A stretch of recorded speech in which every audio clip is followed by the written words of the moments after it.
Nah, saudara, bagi orang-orang yang mungkin kurang familiar gitu ya dengan nama Yesus, maka saudara mungkin ketika mereka atau mungkin ada di antara kita ya yang tidak tahu tentang Yesus, kita bisa mengira bahwa nama Kristus ya adalah nama belakang dari Yesus.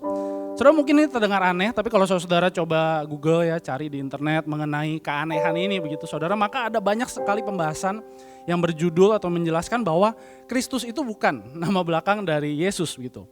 Saudara, kesalahpahaman ini memang sungguh aneh tapi nyata. Namun saudara, arti Kristus atau Mesias adalah yang diurapi. Dan dari sini kita diingatkan mengenai pengurapan. Peristiwa yang sering terjadi dicatat di dalam Perjanjian Lama, saudara. Saudara, pengurapan adalah tanda bahwa seseorang itu layak atau pantas untuk mengemban tugas yang diberikan oleh Tuhan. Saudara, di zaman Perjanjian Lama dicatat bahwa pengurapan dilakukan bagi seorang raja. Daud misalnya ketika dia diangkat menjadi raja. Seorang nabi ketika Elia mengangkat Elisa untuk meneruskan tugas kenabiannya. Sampai seorang imam atau imam besar, misalnya kita lihat di dalam kehidupan Harun dan anak-anaknya. Saudara, sebagai orang-orang yang diurapi Tuhan, mereka dituntut untuk setia pada setiap tugas yang Tuhan berikan kepada mereka. Kepada seorang nabi, Tuhan menitipkan firman-Nya, suaranya, mulai dari janji-janji Tuhan sampai penghakiman Tuhan.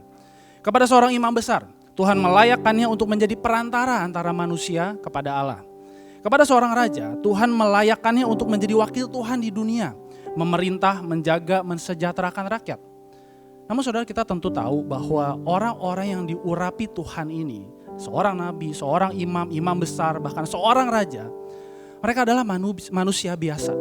Mereka manusia biasa yang tidak sempurna, ada cacat celahnya, bahkan ada dosa-dosa yang mereka lakukan. Dan dengan demikian harus ada satu pribadi yang bisa menggenapi ketiga peranan ini dengan sempurna tanpa cacat. Dan saudara, hanya satu pribadi yang bisa melakukan itu, yaitu Tuhan kita, Yesus Kristus. Yesus Sang Kristus, Sang Mesias itu.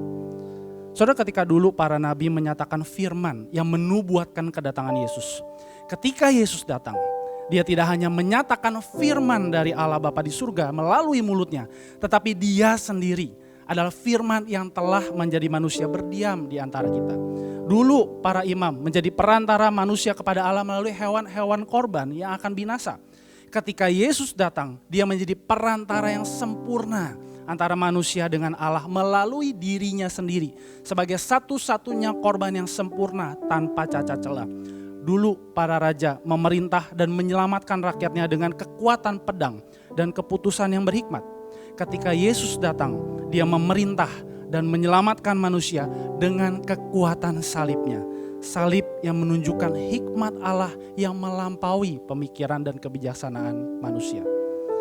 Dan saudara, karena Yesus yang kita percaya sudah menggenapi ketiga peranan ini sebagai Kristus, urapi Allah.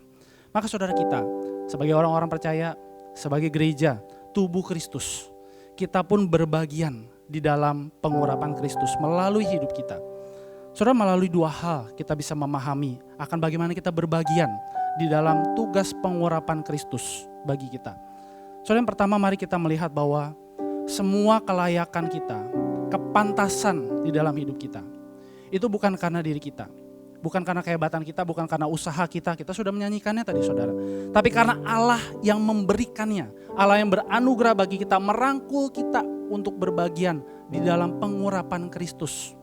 Dan yang kedua saudara, berbagian di dalam pengurapan Kristus berarti kita siap untuk diutus ke tengah dunia sebagai murid Kristus, sebagai gereja.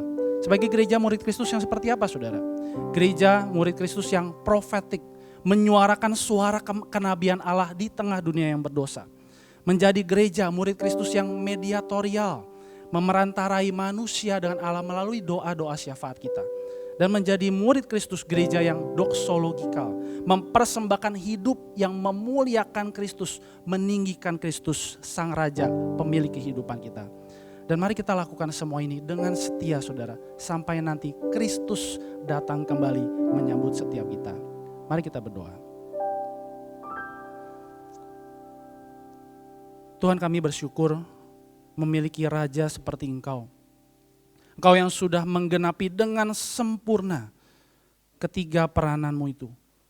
Engkau menjadi nabi yang menyuarakan suara Allah, suara surgawi itu bagi kehidupan kami yang berdosa. Engkau sudah menjadi imam besar agung bagi kami ya Tuhan. Ketika Engkau membawa dirimu sendiri, menjadi korban yang sempurna menebus kami, dan terus menerus bersyafaat bagi kami, bahkan sampai saat ini dan bahkan sampai di masa yang akan datang. Dan kami bersyukur ya Tuhan memiliki Raja seperti Engkau, yang memelihara kehidupan kami, menebus kehidupan kami, terus menuntun kami dengan kasih setia-Mu. Dan Tuhan utus kami ke tengah dunia ini ya Tuhan, untuk boleh berbagian di dalam 3 peranan-Mu ini ya Tuhan, sebagai gereja-Mu ya Tuhan. Dan biar kami boleh melakukannya Tuhan dengan setia, sambil kami terus memandang akan kemuliaan surgawi yang menantikan kami, ketika Engkau ya Yesus Kristus akan datang kembali kedua kalinya, menyambut setiap kami di dalam langit dan bumi yang baru. Terpujilah nama-Mu ya Tuhan. Di dalam nama Tuhan Yesus, Tuhan dan Raja kami berdoa. Amin.